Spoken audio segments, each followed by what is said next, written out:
Oi, pessoal. Vamos agora para a segunda parte do nosso ponto 2, aspectos gerais e procedimentais da mediação e arbitragem. Então vamos ver agora as fases da mediação, né. Nós temos a pré-mediação, o início da sessão de mediação, a definição de uma agenda, a identificação dos interesses ocultos, a geração de opções de acordo, a avaliação das opções para o acordo, o desfecho satisfatório. Então, seriam essas 7 fases da mediação. Gente, a pré-mediação é uma fase em que ficam determinadas as regras, as quantias, valor, né, dinheiro, os valores, bem como o número de sessões e o tempo de duração de cada uma delas. Também é feita a análise para se determinar se a mediação é recomendada. Se assim for considerado, é assinado o termo de compromisso de mediação. Nessa pré-mediação é que nem fosse uma consulta prévia, tá? No qual vão se definir as regras, vão explicar às partes como é que funcionam a mediação, as quantias, o valor a ser pago, e também ver se a mediação é a melhor forma de resolver o conflito, se não existe uma outra forma que seja mais adequada. Se a mediação for considerado o meio mais adequado para resolver o conflito, então é assinado um termo de compromisso de mediação.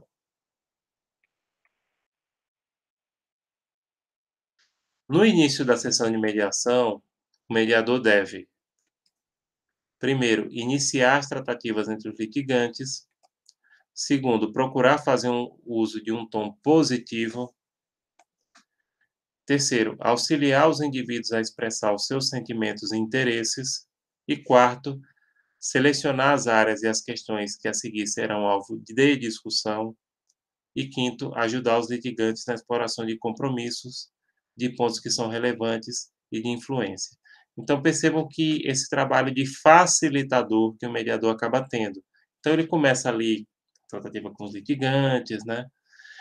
Procura sempre ter um tom positivo de incentivar as partes a chegarem a um acordo e principalmente auxilia as partes a expressar sentimentos e interesses. A gente já vinha falando desde do nosso vídeo passado que o mediador, gente, ele tem muito esse foco na questão emocional, na questão psicológica das partes.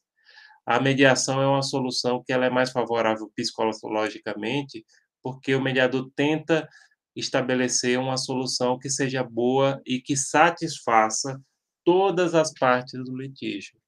Então ele precisa ter habilidades no sentido desse aspecto psicológico e desse aspecto emocional das partes do conflito, né. Então, na fase da definição de uma agenda, o mediador deverá: primeiro, identificar as áreas de interesse para os litigantes, o que cada um quer, né. Segundo, definir o que de fato vai ser discutido, ele é quem pauta, né, estabelecer a agenda é estabelecer uma pauta de discussões. Terceiro, determinar o encaminhamento lógico das questões que serão conduzidas, por isso que se fala definir uma agenda, né, definir os passos. Quarto, estimular melhor a comunicação dos litigantes, né, um dos aspectos principais da mediação é justamente isso, ela tenta facilitar o diálogo entre as partes e efetuar uma agenda de negociação definindo os passos do processo de negociação. Bem, a identificação dos interesses ocultos é tarefa tormentosa para o mediador e ocorre quando este passa confiança às partes sobre o processo.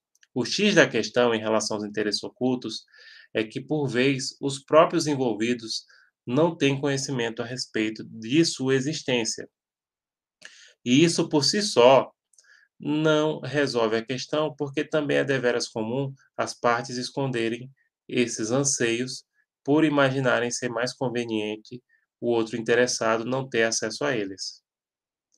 Com tudo isso em mente, o mediador poderá formular perguntas para explorar os novos focos de discussão. É bem interessante essa questão aqui, porque o mediador ele tem que ter percepção e sensibilidade e empatia para notar que existem interesses ocultos naquela questão. certo? Muitas vezes as partes nem sabem, como a gente leu aqui, né. Mas ele tem que ter essa capacidade de percepção e desenvolver essa capacidade de percepção no treinamento e na sua experiência profissional. E, muitas vezes as partes até tentam esconder esse interesse oculto que ela tem, para poder ter uma vantagem na disputa. Então, o bom mediador, ele tem que ter essa empatia de perceber isso e de ajudar as partes a construírem um consenso e a tentar, tornar isso uma base para se construir o acordo. O mediador, pessoal, ele pode se reunir com cada parte de modo separado para procurar angariar informações que se mantiveram ocultas na sessão de mediação. Inclusive, ele acaba descobrindo muitas vezes interesses ocultos conversando em separado com as partes, que às vezes a parte não quer revelar para o outro qual é realmente as suas intenções. E aí, nessas conversas, ele acaba percebendo isso. Vocês vão dizer: "Eita, o mediador é quase um psicólogo". Não precisa ser um psicólogo, precisa ser uma pessoa que tenha sensibilidade nessa área e que pode desenvolver isso através tanto da prática profissional quanto do treinamento para tanto.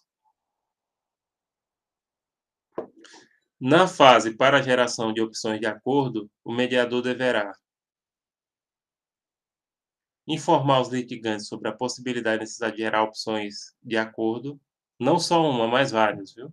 Então aí o mediador ele já alerta: "Olha, pense em várias opções, o que você gostaria, não pense em numa só", né, para ter várias opções de negociação. Naturalmente reduzir os compromissos que contemplam alternativa isolada. Alternativa isolada, pessoal, é aquela que só diz respeito ao interesse de umas partes. O mediador ele tem que não só ter empatia, mas ele tem que conseguir despertar empatia nos litigantes para que eles vejam o ponto de vista, se coloquem como o pessoal fala muito, vocês sabem disso, na língua inglesa tem muito aquela expressão se colocar no sapato dos outros, né? Calçar o sapato dos outros. A gente não usa muito em português, mas em língua inglesa, vocês que são professores de inglês aqui, né, vocês que já fizeram intercâmbio, sabem que essa expressão é bem usada nos países de língua inglesa, né, se coloque no sapato da outra pessoa. Eh, ou seja, se você for construir uma alternativa aqui de acordo, não olhe só o seu lado, veja também o que a outra seria interessante para a outra parte também. Então aí despertar empatia no outro.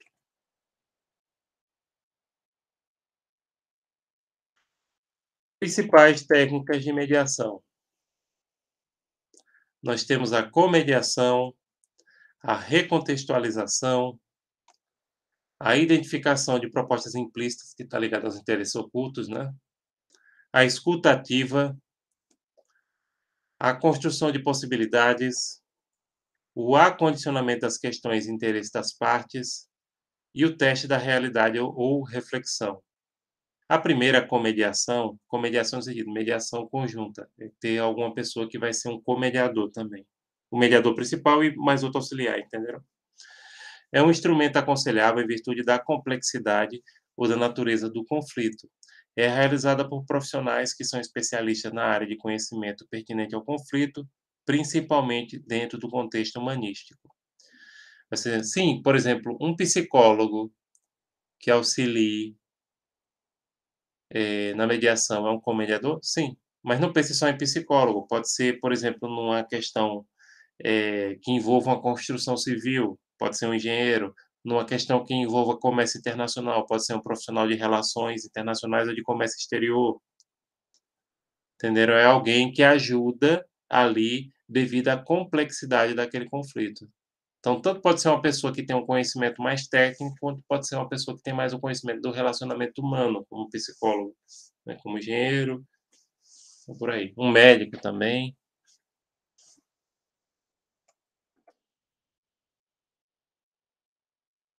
Deixa eu olhar aqui.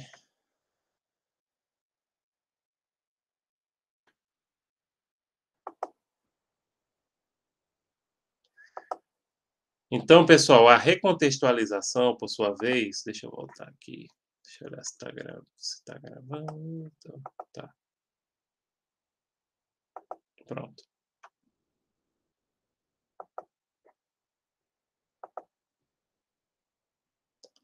A recontextualização ela tem como fundamento prioritário determinar a organização do conflito. Assim, é claro, primeiro, enfoque das necessidades; segundo, enfoque prospectivo; terceiro, baseado em uma linguagem neutra, adotar as seguintes medidas: A. Repetir o que a pessoa disse usando outras palavras. Enfatizar os pontos positivos. C. Incluir todas as pessoas. E D. Permitir que ouçam sua história contada por terceiro neutro imparcial. Na recontextualização, pessoal, se procura, o mediador ele procura contar, ou seja, narrar a situação, o conflito, usando uma linguagem neutra, tá? Ou seja, e ele faz isso não só para uma das partes, para todas as partes. Ele enfatiza o ponto positivo, ele inclui as pessoas, ele tenta contar com as suas palavras aquela situação, procurando mostrar o ponto de vista de cada uma das partes em conflito, perdão. Então isso é recontextualização. A identificação das propostas implícitas é uma técnica que enfoca as propostas para o melhor desfecho, né?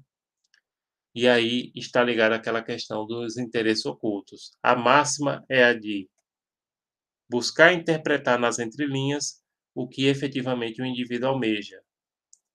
Observar a máxima atenção, porque a própria pessoa pode estar propondo soluções, embora sem consciência de que está atuando dessa maneira. Então, é aquilo que a gente estava falando aqui, da questão de você não notar qual é o que é que você realmente quer.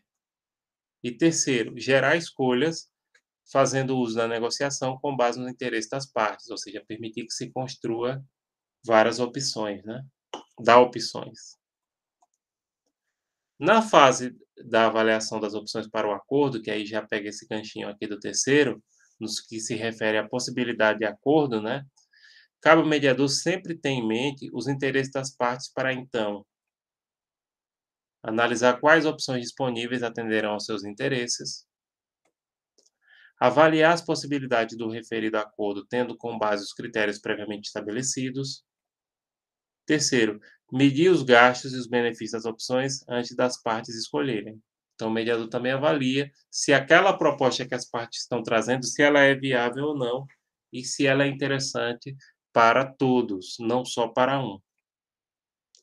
Né? A fase do desfecho satisfatório trata-se do momento mais sublime para o Instituto, né, em que as partes conseguem alcançar o denominador comum e chegam a um acordo. Beleza, todo mundo aceitou, tá bom para todo mundo? Beleza, aleluia. É o resultado de um trabalho repleto de tarefas e de responsabilidade por parte do mediador, e também de muito esforço por parte dos litigantes. Os litigantes, pessoal, eles têm que se esforçar para chegar a um acordo. Não se pode olhar somente uma parte. Na mediação, tem que se fazer que todos saiam satisfeitos com aquilo que foi decidido ali,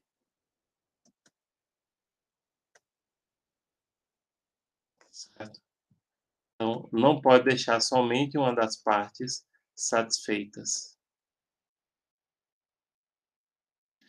Bem, outra técnica importante aqui que a gente vai falar agora é a questão da escuta ativa,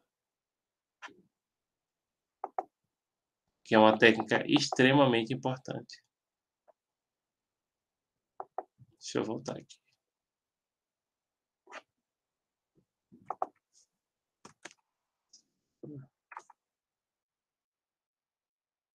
Como seria a questão da escuta ativa, né? Deixa eu voltar.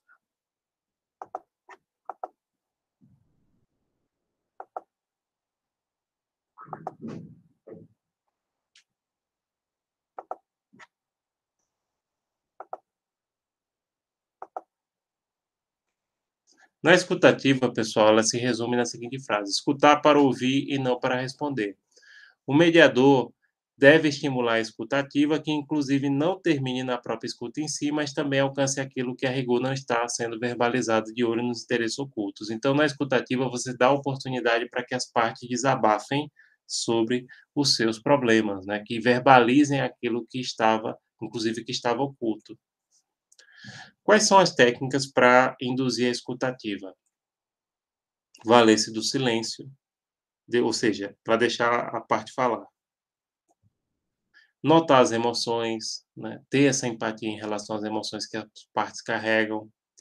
E terceiro, repetir o que as pessoas estão afirmando, mas com cuidado de utilizar isso de forma imparcial, tá? Ou seja, para que a pessoa possa escutar com a palavra do mediador aquilo que ela quer. E o mediador ter esse cuidado de colocar para todas as partes que estão no litígio. Quarto, reconhecer os sentimentos, que são as necessidades ou interesses ocultos que existem pela motivação, pela próprio litígio em si. Na técnica de construção de possibilidades, o mediador deverá informar os envolvidos acerca da necessidade de gerar várias opções, porque uma opção só de acordo pode dar em nada. Reduzir os compromissos com alternativas que sejam isoladas, que só digam respeito ao interesse de uma das partes. E terceiro, gerar variações fazendo a utilização da negociação com base no interesse dos litigantes, ou seja, propondo aqui melhoria nas propostas, um pouco daquilo que a gente estava falando há pouco.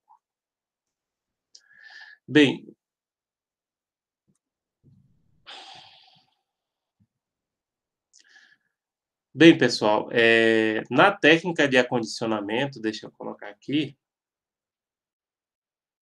das questões de interesse das partes, o mediador deve realizar o máximo possível para que as pessoas, primeiro, alcancem o consenso, porque o objetivo da mediação, como eu disse, é que ambas as partes saiam satisfeitas. Se uma das partes somente sair satisfeita, a mediação falha, mesmo que consiga resolver o conflito.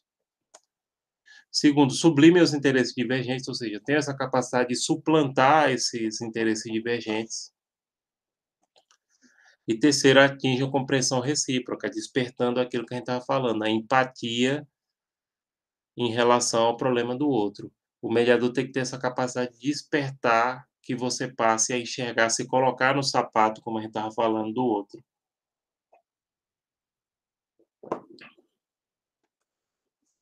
Teste da realidade ou reflexão, né? O mediador objetiva alcançar o melhor posicionamento dos envolvidos sobre o problema que os envolve e suas possíveis soluções, sempre por intermédio da reflexão objetiva dos mediandos. Mediandos são os litigantes, são as partes em conflito, em relação ao que está sendo colocado ou proposto.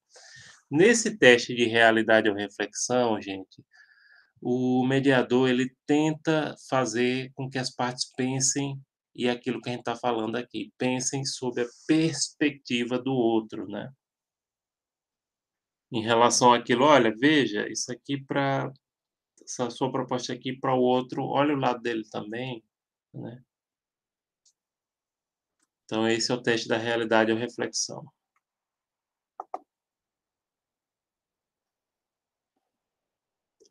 Bem, pessoal, vantagens e princípios da mediação. Alguns são comuns também com a arbitragem, que a gente vai ver depois. A autonomia, a preservação dos laços entre as partes, a economicidade, a confidencialidade, a celeridade, a oralidade, a informalidade, o consensualismo e a boa-fé. Falar um pouquinho de cada um, né? No princípio da autonomia, assim como ocorre na arbitragem, né, na mediação existe a preservação da vontade das pessoas. Leia-se liberdade contratual de a procurarem na sua modalidade extrajudicial, né? Porque se for na judicial, muitas vezes já é obrigado. E além disso, a preservação de suas vontades, de modo que o mediador não pode forçar um acordo, assim como não poderá tomar decisões pelas partes. Nesse princípio da autonomia, significa que as partes são livres para escolher a mediação, então elas são autônomas, elas não são obrigadas, se for na modalidade extrajudicial, né? E além disso, o mediador não pode impor a decisão. As partes aceitam se quiserem. Ele dá sugestão, na verdade, né?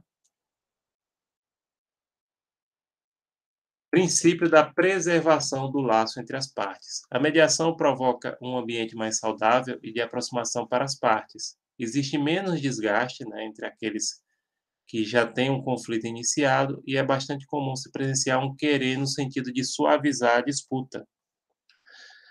Isso acaba alterando a tradicional carga beligerante que o processo judicial traz consigo, normalmente de forma inerente a ele. O próprio processo judicial ele tende a ser mais beligerante, porque lá somente diz que uma parte geralmente tem direito. Claro, o juiz pode decidir um meio termo, mas geralmente ele acaba optando por favorecer uma das partes. E nesse sentido, pessoal, a preservação dos laços entre as partes, como a mediação ela enfoca muito na questão psicológica, como ela enfoca muito na questão do relacionamento, da empatia, ela ajuda a preservar melhor os laços entre as partes. Então ela facilita a comunicação. Inclusive ajuda até no desabafo, como a gente estava falando aqui. A gente tem aqueles momentos, né, do silêncio do mediador, no qual ele passa a escutar e permitir que a parte possa desabafar sobre as suas emoções e os seus sentimentos. Princípio da economicidade. O procedimento de mediação pode conter quantias que, em um primeiro momento, poderiam afastar de certa forma o interessado, mas a análise mais acurada claramente mostra que o processo judicial, por vezes, pode trazer valores ainda mais substanciais. O processo judicial tem como característica gastos elevados e rotineiros com taxas e custas. Na mediação não ocorre da mesma maneira, pois os atos são mais concentrados e dinâmicos. A economia é um dos aspectos mais vantajosos da mediação. No primeiro momento, por exemplo, para você dar entrada na causa, pode parecer que a mediação seja mais cara do que o judiciário. Só que não, por quê? Porque o judiciário, você tem essa possibilidade de recorrer para tribunais superiores em outras cidades, em Brasília, nas capitais, etc. E aí, em cada instância dessa, você vai ter um gasto. Isso sem esquecer da questão do tempo. Tempo é dinheiro. Então, se você consegue resolver mais rápido na mediação do que no judiciário, então você vai poupar dinheiro aí pelo, pela demora em resolver o conflito.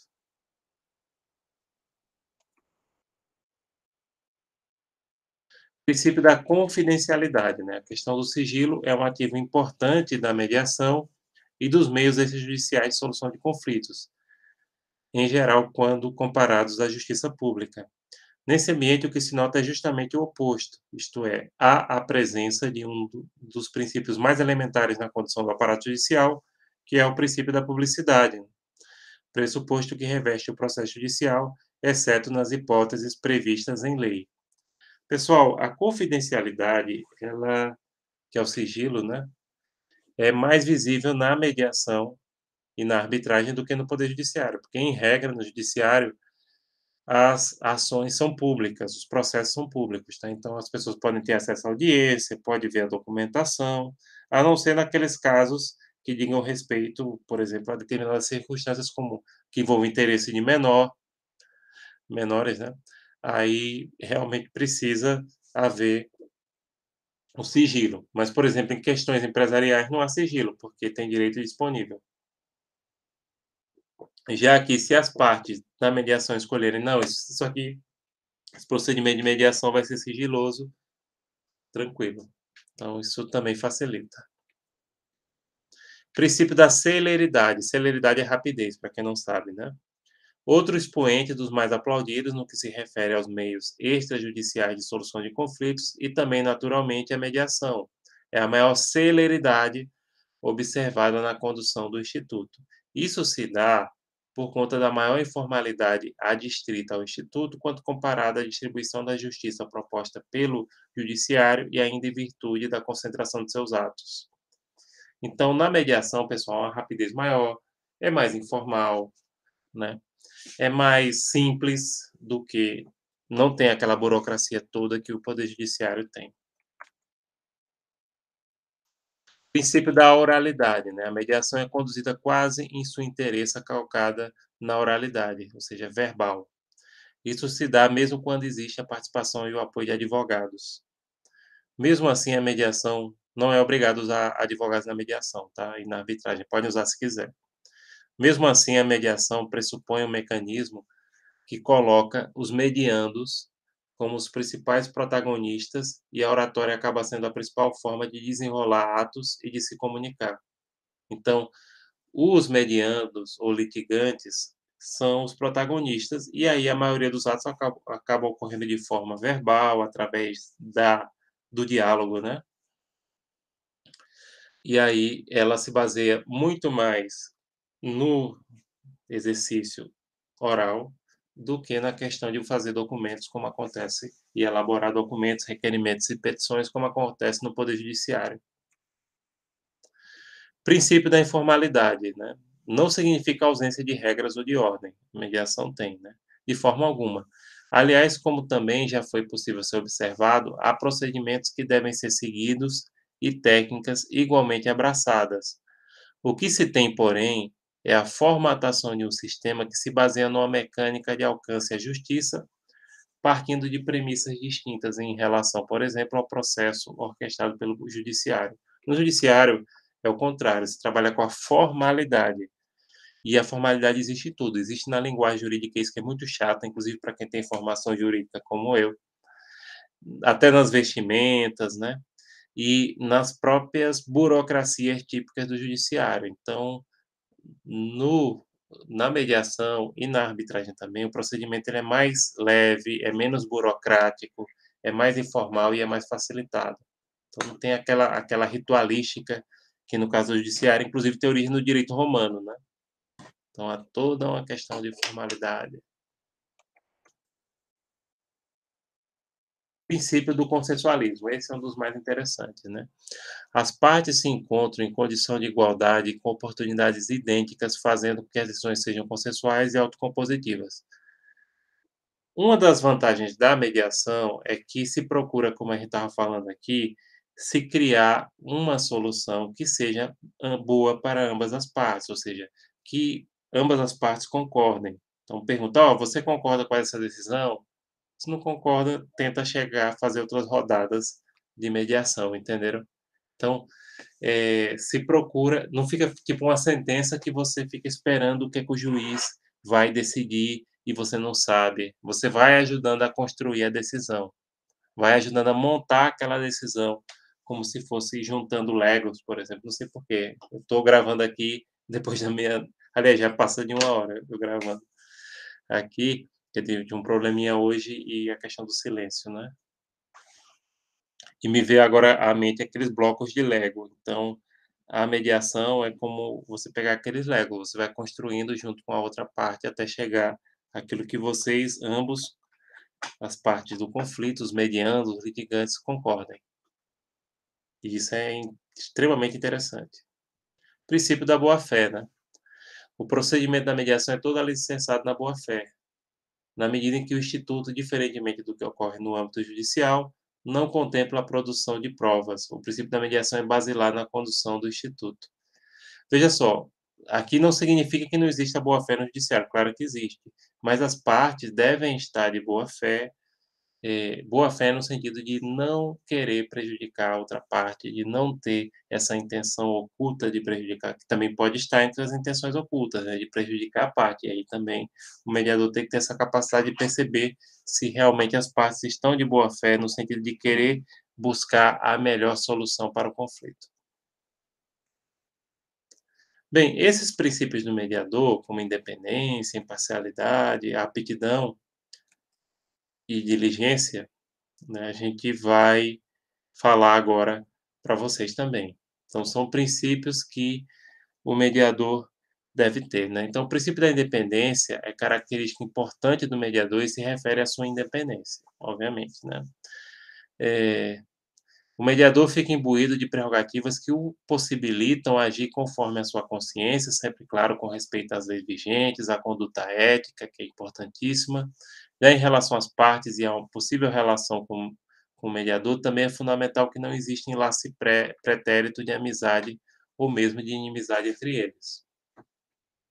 Então, em relação à independência, o mediador tem que ser independente das partes. Nem pode ser amigo e nem inimigo de nenhuma delas. Aliás, o mediador é escolhido de comum acordo entre elas. Tá? São as partes que escolhem o mediador. As partes não escolhem só a decisão, eles escolhem o mediador também. Princípio da imparcialidade, né? O mediador também não poderia ter outra conduta senão aquela em que o coloque de forma imparcial, isenta e neutra ao longo do procedimento, sem prestar quaisquer favorecimentos a qualquer litigante. A imparcialidade nada tem a ver com a neutralidade. A imparcialidade está ligada ao julgamento de pessoas conhecidas. Já a neutralidade tem a ver com o pré-julgamento. Então, imparcial é aquele que diz: "Olha, eu sou amigo ou inimigo daquela pessoa". Aí, o mediador já não é mais imparcial. Já a neutralidade tem a ver com pré-julgamento. Como assim? Você é o início na questão. No início da questão, você não tem uma posição prévia para dizer assim: "Fulano tem mais direito que cicrano". Então você é neutro no ponto de partida, mas durante o procedimento você passa a ter uma posição ou a construir uma proposta para chegar ao acordo entre as partes.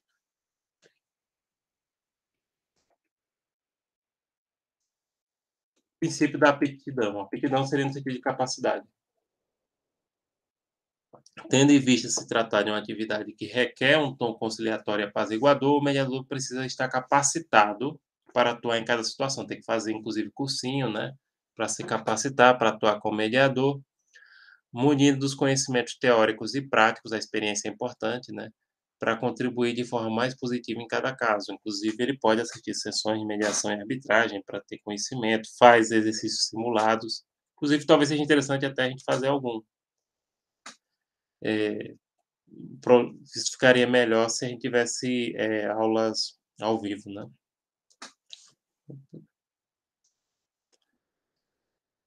Princípio da diligência. Diligência, pessoal, é você cumprir com seus deveres, né?